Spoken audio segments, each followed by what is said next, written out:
Lá onde se estava, devo eu advir. E lá onde uma banda de médios estava, a partir de um corte mediano, deve uma superfície euclidiana advir também. E o sujeito da psicanálise, o sujeito lacaniano, deve advir como representação de um significante para outro significante. Importante dizer que essa representação é sempre fálica. Bem, o sujeito da psicanálise e o sujeito da ciência surgem de um mesmo ponto. Eles são os mesmos sujeitos. Eles são o mesmo sujeito. Você vai ouvir muito estudante de psicanálise, em especial de Lacan, dizendo que não, que são distintos, que não são os mesmos, né? Mas sim, o sujeito da ciência e o sujeito da psicanálise são os mesmos sujeitos. E isso pode causar uma certa confusão, resultando no equívoco de dizer, por exemplo, que a sua cor preferida, que o seu time de futebol ou que o seu partido político derivam da sua posição de sujeito. Ora, o que isso quer dizer? Se o sujeito da psicanálise e o sujeito da ciência são os mesmos sujeitos, por que o meu pensamento não está em acordo com a minha posição de sujeito? Uma resposta rápida a essa pergunta seria que o sujeito da psicanálise não se sustenta no pensamento. Em termos freudianos, não se sustenta no juízo.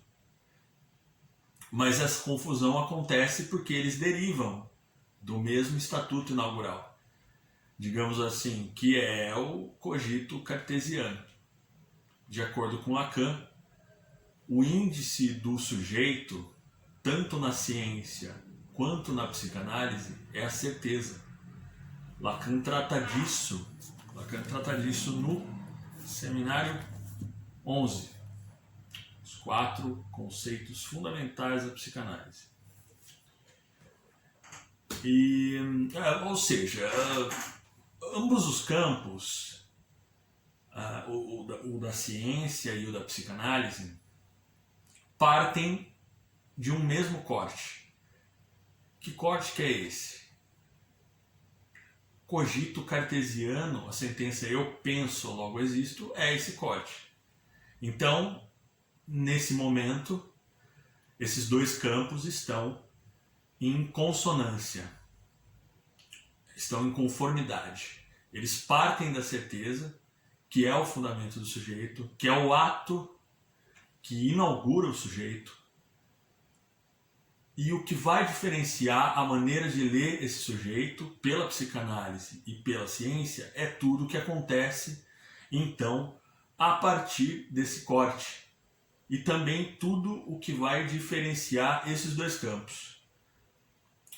Para Descartes, o conceito de certeza vai sempre se manter na cogitação.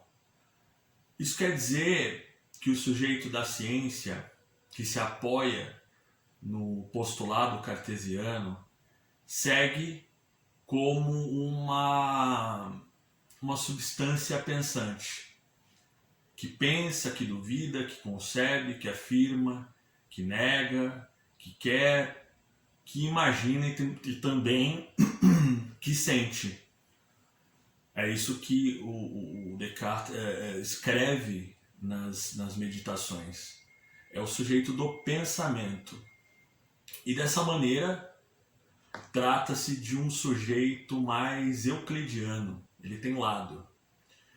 Então, segundo Lacan, a ética cartesiana vai enganchar o sujeito no ser, fazendo dele, então, essa substância pensante. Mas, ao fazer isso, ele sutura esse corte, ele sutura o corte que funda o sujeito, o corte que o enuncia. Em outras palavras, ainda há o sujeito da ciência, que é o mesmo da psicanálise, mas não há o menor rastro desse sujeito no campo científico. Por quê? Para começar, para Lacan não há suposição de saber no cogito. Então, onde eu penso, não há um saber aí, mas tão somente o corte e o desvanecimento do sujeito. Lacan utiliza esse termo para então dizer que o sujeito não se substancializa. O sujeito, para Lacan, para a psicanálise, simplesmente desaparece, advindo como um efeito. É um efeito em uma realidade específica da representação de seus objetos, tratada desde Freud como realidade psíquica e não como realidade material, que é uma realidade onde reina o império da fantasia e do desejo e não as leis universais, onde o pensamento está atrelado, é um efeito. Então, para Lacan, o conceito cartesiano da certeza e do corte, como introdutores do sujeito, é um conceito fundador, frente ao qual o sujeito cartesiano, que é o sujeito que passa a se ancorar no ser, funciona como a sutura do próprio corte. Ou mesmo pode-se dizer que o pensamento, que tem propriedades euclidianas, que desde Freud é abordado a partir de uma austósome, que também é um corte, que também gera lados, que gera bom e mal, que simboliza, digamos, a passagem de nada a alguma coisa, e que, portanto, gera o interior e o exterior. E então estabelece, nas palavras de Freud, as funções psíquicas de emitir juízos. Eu vou fazer um vídeo sobre isso depois. Então é aí que a ciência moderna promove essa sutura e deixa esse sujeito fora de jogo, sustentando no seu juízo e não no corte que o enuncia. Para Lacan, a partir desse momento, o sujeito cartesiano e o sujeito da psicanálise não são mais a mesma leitura.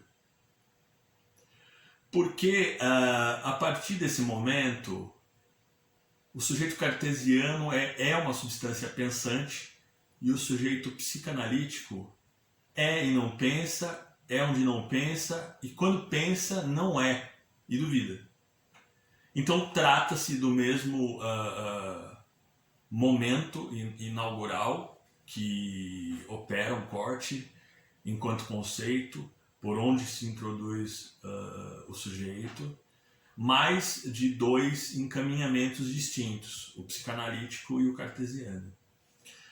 Posição fundadora e o recuo a essa posição fundadora.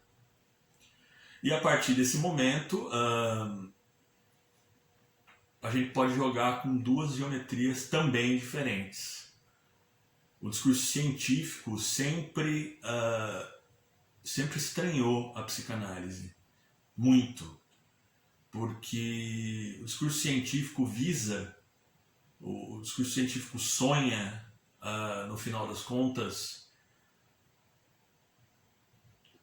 com a construção, de uma macroteoria, vamos dizer assim, uma espécie de teoria das teorias, a maneira do catálogo dos catálogos, ou do barbeiro que faz a própria barba, sendo o barbeiro que faz a barba de todos aqueles que não fazem a própria barba. E enquanto isso, a psicanálise é construída, né, por outro lado, se é que dá para dizer assim, a partir de micro-teorias que se correlacionam entre si. Né? Complexo de Édipos, topologias, né, o complexo de castração e tal. Então, para a psicanálise, a banda de Mébius serve a Lacan como a metáfora desse jogo, digamos.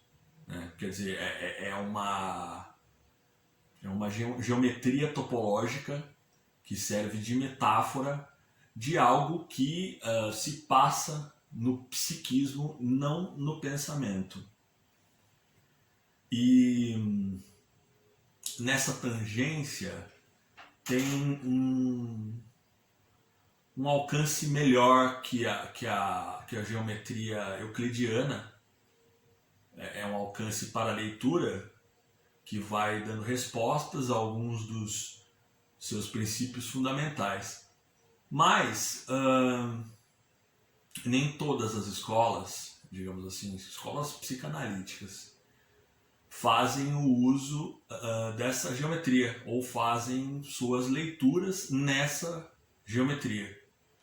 Muitas das vezes, a leitura de uma narrativa, a sua interpretação é feita à maneira da lógica clássica, onde os princípios de terceiro excluído,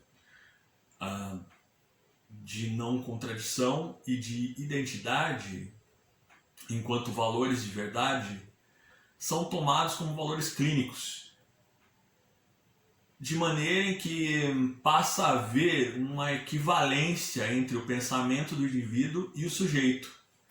E é aí que você vai ouvir que uma resposta na posição do sujeito é isso ou é aquilo. Que essa resposta justifica o sujeito, aristotelicamente justifica o sujeito. Que a porta de entrada em uma análise é a porta do consultório. Que alguém está em análise porque frequenta a sala de um analista, ou que faz uso de divã. E enfim, que o eu desaloja o isso, sob o nome do sujeito. Então, sob o nome desse sujeito, não do, né? Então, quando uma pessoa responde dessa maneira, o sujeito da psicanálise não está aí em nenhum dos casos. No máximo, ele está se referindo ao seu pensamento. O que pode mostrar o sujeito lacaniano como efeito é a banda de Mébius. A banda de Mébius dá conta da estrutura do sujeito. Porque é na geometria topológica que a ambiguidade fálica, que o duplo especular, então que a ambiguidade de 1 e 2 não se inscrevem. A banda de Mébius não tem avesso, não tem sentido, não tem orientação, ela é idêntica a si mesma e ela se reduz ao seu próprio corte. E é claro que não é apontar para a banda e dizer aqui está o sujeito lacaniano, porque não se trata de mostrar o sujeito no espaço, mas no lugar. Então é mesmo uma questão de topos e logos, né? O que mostra o sujeito, é claro, aqui o que interessa é o seguinte: o que mostra o sujeito, o que interessa aqui é o seu desaparecimento mediante o corte mediano. Então, assim, para mostrar o sujeito lacaniano, é também preciso mostrar o ato de cortar. E esse corte tem aí a equivalência do dizer no sujeito. E esse dizer é determinado pelo significante. Esse dizer, o ato de dizer, promove então uma fenda e o sujeito resulta nessa fenda uma representação de um significante para outro significante. O mínimo de uma cadeia são 2 significantes. E a banda de Möbius também desaparece nela.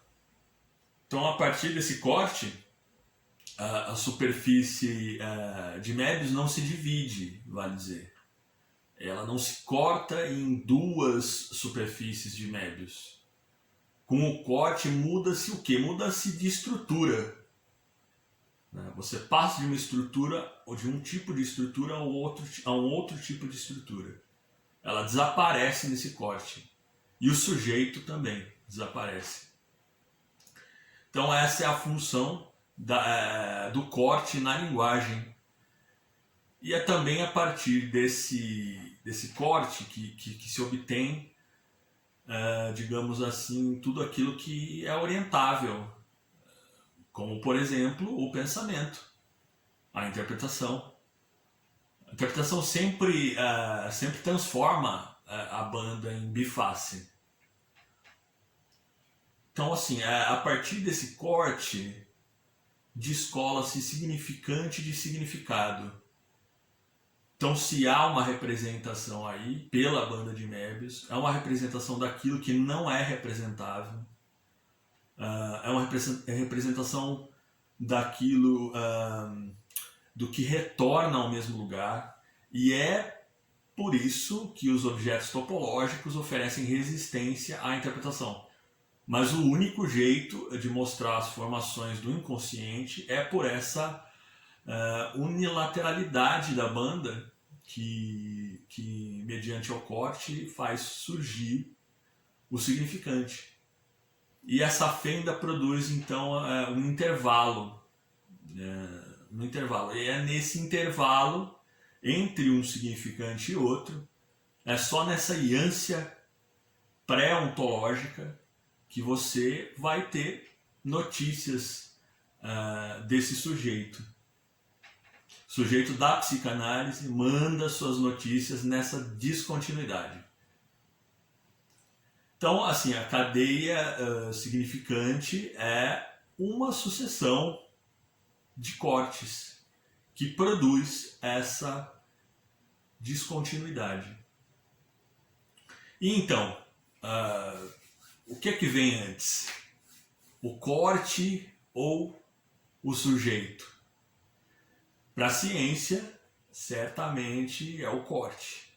A psicanálise, talvez nenhum e nem outro.